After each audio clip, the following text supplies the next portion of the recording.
"It's just money," my brother said with a shrug after stealing my entire life savings. I chose revenge over forgiveness. A year later, he called from across the country. "I've spent my entire life believing blood is thicker than water. Turns out, blood can leave the deepest stains." The morning I discovered my life savings had vanished felt like any other Tuesday. Coffee brewing, toast burning slightly because I was too busy checking emails. Then the notification that changed everything. Balance, $237.42. My chest tightened. My fingers trembled as I refreshed the screen. The same number stared back at me. $237.42, not the $68,943.76 that had been there yesterday. Not the down payment for my first home that I'd spent 7 years saving. Gone. I called the bank immediately, heart pounding, palms slick with sweat. The representative's voice sounded distant as she confirmed my worst fear. "The transfer was authorized yesterday at 3:42 p.m. using your credentials." But I hadn't made any transfers yesterday. I'd been at work presenting quarterly projections to the management team. My mind raced through possibilities: hacking, identity theft, some elaborate banking error. Then I saw the beneficiary name, Marcus Wells, my older brother. My stomach dropped. The room tilted slightly. The phone nearly slipped from my suddenly numb fingers. Marcus and I had opened that account together years ago, an emergency fund when we were still roommates.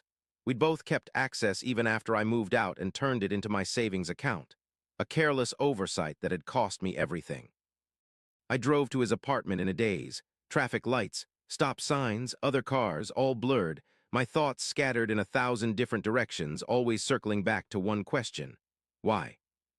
Marcus opened his door with that familiar crooked smile. Same dark hair as mine, though he had that deliberately messy look that cost more than a regular haircut. Same eyes, though he held something I couldn't quite place. Satisfaction? Guilt? Neither. His smile faltered when he saw my face. "Nathan, what's wrong? You look like someone died." I pushed past him into the apartment, then stopped, stared, blinked, tried to make sense of what I was seeing. Keys on the counter. New keys attached to a luxury car fob. A brochure for a Porsche 911. The same car I'd spotted in the visitor's parking space downstairs. The realization hit me like a physical blow. My brother had stolen my house down payment to buy himself a sports car. "You took my money." My voice sounded strange, hollow. Marcus's expression shifted, not to shame or remorse, but to that familiar look I'd seen 1,000 times growing up. The look that said he'd been caught but wasn't particularly concerned about it. "Borrowed, Nathan, I borrowed some money. Some money, you took everything I had." My voice rose despite my efforts to stay calm. 7 years of savings, my house down payment, everything. He shrugged, actually shrugged, like I was overreacting about a minor inconvenience. "I need you to transfer it back, now." My hands curled into fists at my sides. "I can't." He gestured toward the window where I could just see the gleaming silver sports car in the parking lot. "It's already spent." "You spent my entire savings on a Porsche without asking me." It was an opportunity I couldn't pass up. "Friend of a friend works at the dealership, major discount." He spoke like he'd done something clever. "I'll pay you back, just be patient." Patient, the word hit me like a slap. I'd been patient my entire life. Patient as Marcus got away with everything growing up. Patient as our parents made excuses for him. Patient as he borrowed money, missed payments, showed up late, left early, made promises he never kept. 7 years of careful saving. Of brown bag lunches and roommates I couldn't stand. Of saying no to vacations and concerts and nights out. All gone because Marcus wanted a new toy. "You're paying me back every cent today." I pulled out my phone, hands shaking. "Or I'm calling the police and reporting theft." That got his attention. His expression hardened. "You wouldn't do that to your own brother. Try me." For a moment I thought he might take me seriously. Then he laughed, actually laughed. "Nathan, be realistic. Mom and Dad would never forgive you. And for what? It's just money." "Just money, my dreams of home ownership, my years of sacrifice, just money. Give me your keys." I held out my hand. "To what? The car? No way." He backed up a step. "Look, I'll set up a payment plan or something. I'm good for it, you know that." But I didn't know that. What I knew was that Marcus had never held a job longer than 8 months, that he'd been borrowing from our parents for years, that his credit was so bad he couldn't get a loan for a toy yacht, let alone a Porsche. "I'm taking the car until you pay me back." "Not happening." His voice took on that edge I remembered from childhood arguments, the tone that usually preceded him running to our parents, spinning a story that somehow made me the villain. My phone rang. A glance at the screen confirmed my suspicions. Mom. Of course, Marcus had called her first, had probably painted himself as the victim of his unreasonable little brother. I declined the call and looked back at Marcus. This isn't going away. I want my money back, all of it. Or what? His sneer was all too familiar. You'll tattle to Mom and Dad. They'll take my side. They always do. He was right, and we both knew it. Growing up, Marcus could do no wrong in our parents' eyes. His failing grades were the teacher's fault. His fender bender was due to poor street design. His firing from 3 consecutive jobs was because his bosses didn't appreciate his creativity. Even now, at 34 and 31, nothing had changed. Marcus was still their golden child. Their firstborn, the charming one with so much potential. My phone rang again. Dad this time. I declined that call too. I'm not involving them, I said. This is between you and me. Then we're good. Marcus relaxed visibly. I'll pay you back when I can, promise. I left without another word. What was the point? My brother had stolen my life savings, and there wasn't a damn thing I could do about it without tearing the family apart. Or so I thought. Driving home, something shifted inside me. A lifetime of making excuses for Marcus, of cleaning up his messes, of being the reasonable one, the responsible one, the one who forgave and forgot and kept the peace. I was done. If Marcus wouldn't give me my money back, I'd find another way to make things even. Not immediately, not obviously, but thoroughly. I'd make him pay. The next few days passed in a blur of parental phone calls and text messages. The pattern was as predictable as it was infuriating. First came the minimizing. It's just a misunderstanding between brothers, Mom insisted. Marcus would never steal from you. Then the excuses. Your brother is going through a rough time, Dad explained. That job fell through and he needed a win. Finally, the guilt trips. Family helps family, Nathan. You've always been the sensible one, the stable one. Can't you find it in your heart to give your brother some time? I let them talk. Listened to their justifications and pleas. Responded with non-committal murmurs, all while planning my next moves. Marcus had taken everything from me in one calculated swipe. I would take everything from him piece by piece. I started with research, discreet calls, online searches, careful questions to mutual acquaintances, building a comprehensive picture of my brother's life, his finances, his habits, his vulnerabilities. What I found confirmed what I'd long suspected. Marcus was barely treading water financially. The Porsche purchase had been spectacularly irresponsible even by his standards. Behind on rent for 3 months, credit cards maxed out, a payday loan with astronomical interest, and now car payments he couldn't possibly afford. My brother was a house of cards waiting for a gentle breeze. I would be a hurricane. The first domino fell 2 weeks after the theft. An anonymous tip to Marcus's insurance company about certain creative aspects of his application. Specifically, the address he claimed to live at our parents' suburban home rather than his actual downtown apartment. The difference in premiums was substantial. His policy was canceled within days. The timing couldn't have been better. Marcus had been pulled over for speeding in his new Porsche just hours before the cancellation took effect. The resulting ticket and fine for driving without insurance were just the beginning. The second domino was his apartment. An email to his landlord detailing the unauthorized pet snake Marcus kept hidden during inspections. The resulting emergency inspection revealed not just the snake but substantial damage to the apartment and evidence of smoking indoors. Both violations of his lease agreement. Notice of eviction followed swiftly. The third domino was the most satisfying. An anonymous report to the financing company about potential fraud in Marcus's loan application. Turns out, Marcus had been less than truthful about his employment status and income. The company launched an investigation, put a freeze on the account, accelerated the payment schedule. Within a month, Marcus's carefully constructed facade was crumbling, each new disaster seemingly unrelated to the others, just an incredible streak of bad luck. My phone rang constantly those weeks.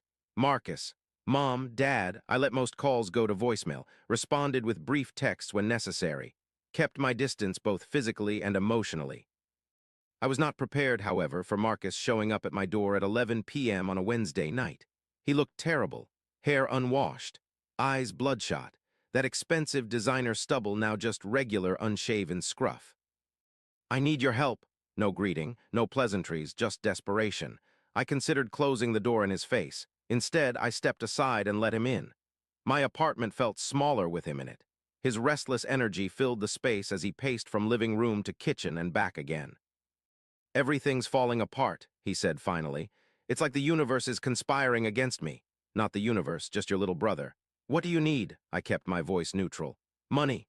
He stopped packing to look at me directly. Just enough to get caught up on a few things, the car payment, the insurance, a deposit on a new place. The audacity was breathtaking. He'd stolen my house down payment, and now he wanted more. I don't have money to give you, Marcus. You took it all, remember? He winced at that, the first sign of something resembling remorse I'd seen from him. I know, and I feel terrible about that, truly. He ran a hand through his greasy hair. But I'm desperate here. They're going to repossess the car. Sell it then? I can't. His voice rose with frustration.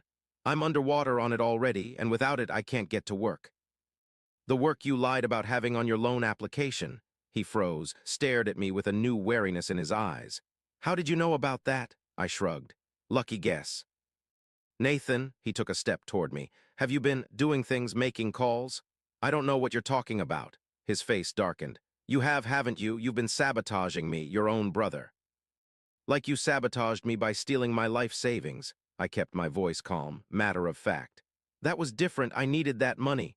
And I needed it too, for my house, the one I've been saving for since I was 24. He dismissed this with an impatient wave. You can save up again. You're good with money, always have been. The casual disregard for my years of sacrifice ignited something cold and hard inside me. Get out, what? Get out of my apartment, now, he blinked, momentarily thrown by my tone. Nathan, be reasonable, we need to figure this out together. There's nothing to figure out, you stole from me, you're facing the consequences. So you admit it, his voice rose. You've been behind all this. I said nothing, just walked to the door and opened it. Marcus stared at me for a long moment. I saw the calculations happening behind his eyes, the realizations, the connections, then something new I'd never seen directed at me before. Fear. You've changed, he said quietly. No, I just stopped putting up with your bullshit. He left without another word. The door closed behind him with a soft click that felt somehow more final than a slam would have. I slept better that night than I had in weeks. The next morning brought a transfer notification from my bank, $15,000 from Marcus Wells, less than a quarter of what he'd taken, but a start. The text message that followed was brief. Call off your dogs. I didn't respond, didn't call anyone, just watched and waited. 3 days later, another transfer, $12,000 this time. The text that followed was longer, more desperate. I had to take out a personal loan at 22% interest. My credit is shot. Please stop whatever you're doing. I'm trying to make this right. Still, I did nothing, said nothing. Marcus had taken everything from me in one go. His repayment would come in painful installments. The third transfer came a week later, $20,000, nearly half the remaining balance. No text this time. Instead, a visit from our parents. They arrived unannounced on a Sunday afternoon. Mom with that pinched look that meant she'd been crying. Dad with the stern expression he'd perfected during our childhood. I let them in, offered coffee, sat across from them at my small dining table and waited for the lecture I knew was coming. Your brother is in serious trouble, Dad began without preamble. I'm aware. He's being evicted. His car was repossessed. His bank accounts are frozen. Mom's voice trembled slightly. He had to borrow money at a terrible rate to pay you back. He stole my life savings, I reminded her gently. Actions have consequences. But the things that have been happening to him? She glanced at Dad uncertainly. Marcus thinks you're behind it all. I said nothing, just sipped my coffee and held her gaze steadily. Son, Dad leaned forward, whatever you're doing, it needs to stop. Marcus has learned his lesson. He's paying you back. Isn't that enough? When I have my full $68,943.76 back, it will be enough. He doesn't have that kind of money. Mom's voice rose in distress. He's had to move back in with us. He lost his job because he couldn't get to work without his car. That sounds very difficult for him. Dad's face reddened. This isn't you, Nathan, this vindictiveness, this cruelty. And stealing from family, is that who Marcus is? The question hung in the air between us. Neither of them had an answer. He made a mistake, Mom said finally, A terrible mistake, but he's your brother. Yes, he is. I set my coffee cup down carefully. And when he returns everything he took from me, we can talk about moving forward. They left shortly after, disappointed, confused. For perhaps the first time in our lives, they couldn't reconcile what was happening with their understanding of their sons. The golden child had tarnished. The reliable one had an edge they'd never seen before. The final transfer came 3 days later. The remaining balance plus $943.82 in interest. I stared at the notification for a long time. Satisfaction mixed with something else. Something that felt uncomfortably like regret. Not for what I'd done. Marcus had deserved every bit of it, but for what it revealed about my family, about the brother who could steal from me without a second thought, about the parents who would defend him regardless, about the person I'd had to become to protect myself from the people who should have protected me. The doorbell rang later that evening. Marcus again, but different this time. Something wild in his eyes, something dangerous. "You got what you wanted." His words slurred slightly. The smell of whiskey hung around him like cologne. "Happy now?" I started to close the door. He slammed a hand against it, forcing it open. I had to beg, plead, take out loans I'll never be able to repay. His voice rose with each word. "And for what? So you could get revenge? So I could get back what was mine?" "You've ruined me." The words exploded from him. Spittle flew from his lips. "My credit is destroyed, my reputation, everything. You did that yourself when you stole from me." He lunged forward suddenly, grabbing my shirt, pushing me back into the apartment. "You self-righteous prick." His face was inches from mine. "You've always been jealous of me, always wanted what I had." I twisted away from his grip. "What you had, you've never had anything that wasn't given to you or taken from someone else." He swung wildly, his fist connected with my jaw. Pain bloomed bright and sharp. I stumbled back, tasted blood. Saw the moment satisfaction replaced rage in his eyes. That was the final straw. I called the police. Marcus was arrested for assault and trespassing. His blood alcohol level well above the legal limit. The damage to my apartment door and the bruise forming on my jaw were evidence enough. Our parents bilayed him out the next morning, called me immediately after. "He's your brother." Mom's voice broke on the words. "How could you press charges against your own brother? The same way he could steal my money, the same way he could show up drunk at my door and attack me.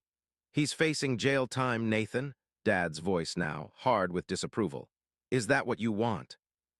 What I wanted was a family that didn't make excuses for theft and violence. What I wanted was parents who recognized right from wrong even when it was their favorite child in the wrong. What I wanted wasn't possible. "I'm not dropping the charges." The silence that followed was heavy with unspoken accusations, with disappointment, with the shifting of familial tectonic plates. "Then I don't know who you are anymore," Mom said finally. "This isn't how we raised you. Maybe that's the problem." I ended the call, sat in the silence of my apartment. My jaw throbbed dully, a physical reminder of what my brother was capable of, what my family was capable of. Marcus took a plea deal: probation, community service, mandatory anger management classes, no jail time despite his priors, despite the evidence, despite everything. Our parents were relieved, grateful. They thanked the judge, the prosecutor, everyone except me. I used my returned savings to make an offer on a small 2-bedroom house. Nothing fancy, but mine, all mine, no joint accounts, no shared access, no one to drain my funds or break down my door. The closing date was set for exactly 1 year after Marcus had stolen my money. A fitting end to the most educational year of my life. Marcus moved back in with our parents, lost his license due to the DUI, defaulted on his loans, filed for bankruptcy, called me repeatedly during those first weeks, messages ranging from tearful apologies to venomous threats. I blocked his number. Our parents continued their campaign of guilt and reconciliation, weekly calls, occasional text messages, always the same theme. "He's your brother. Family forgives. Blood is thicker than water." I let them talk, responded politely but briefly, maintained physical and emotional distance. The day I signed the closing documents on my house was sunny, bright, full of promise. I sat at the closing table, pen in hand, and felt a weight lift from my shoulders. My phone buzzed with a text as I was walking to my car afterward. "Mom, Marcus is really struggling. He's talking about moving across the country for a fresh start. Please call him before it's too late." Too late for what she didn't specify. Too late to reconcile. Too late to forgive. Too late to fall back into the same dysfunctional patterns that had defined our relationship for 31 years. I slipped the phone back into my pocket without responding. Drove to my new house with the windows down and music playing.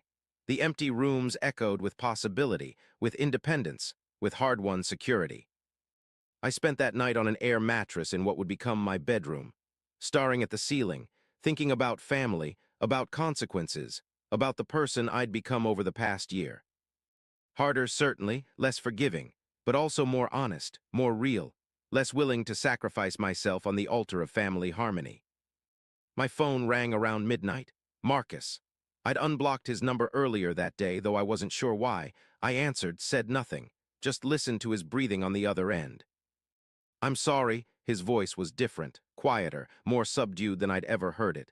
I know it doesn't change anything, but I need you to know that I'm sorry. I said nothing. I've never been good with money, with responsibility, with anything, really. He gave a humorless laugh. But that's no excuse. What I did to you was unforgivable.